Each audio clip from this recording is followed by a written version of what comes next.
Dunay mga adlaw nga mogamay ang kalibutan, ug murag layo kaayo ang buntag. Kung kapoy na ang kasing-kasing, ug dili na makita ang dalan, apan bisan ang pinakataas nga gabi, hinay-hinay gihapong moabot sa buntag, ug sa ilawom sa imong kasubo anaa gihapon ka. Dili kinahanglan makita ang tibuok dalan, usahay ang kaugmaon magsugod sa usa ka lakang.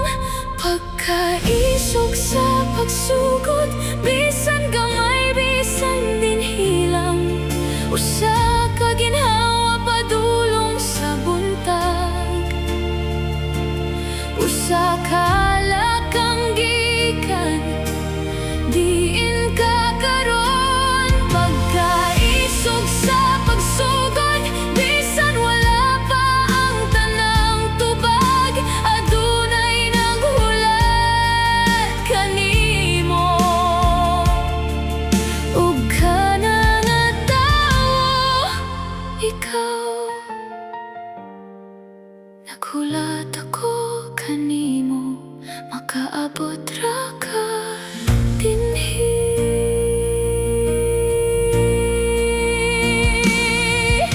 Tingali ang kahayag nga imong gipangita, anaa sa dalan nga imong gilaktan,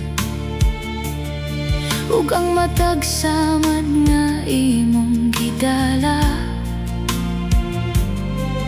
nagbilin o kaalam.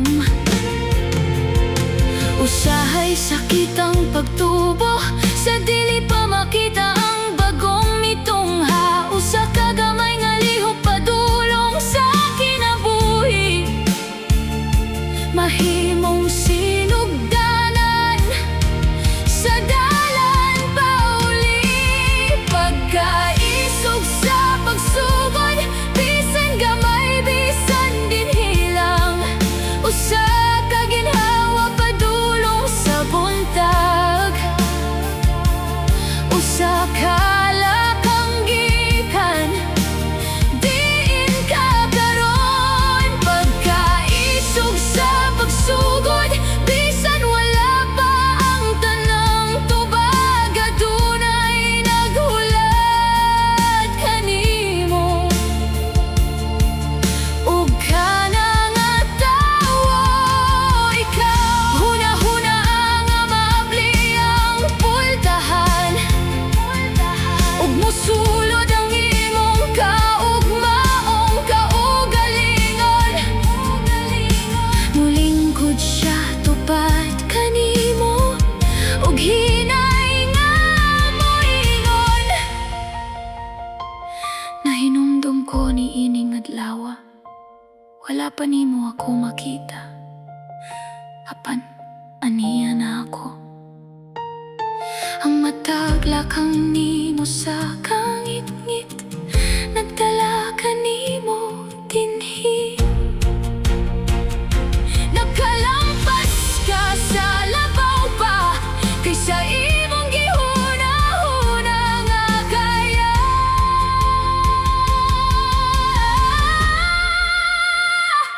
Hanagan nimo ang kaalam, hanagan nimo ang paglaom, hanagan nimo ang kusog, ug kung mohilom na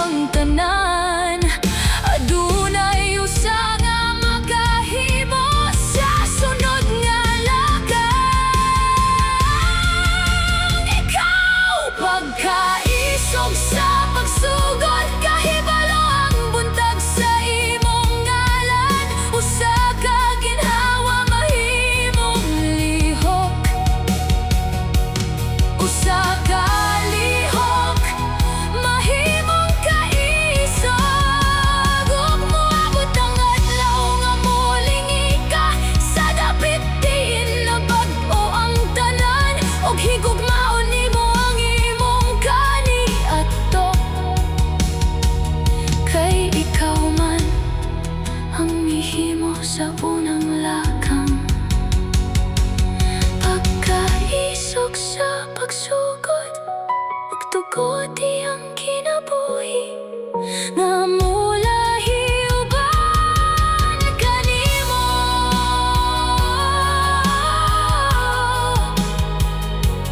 Usa ka ginhawa, usa ka gamay nga lakang, naghulat ang imong kahugmaon,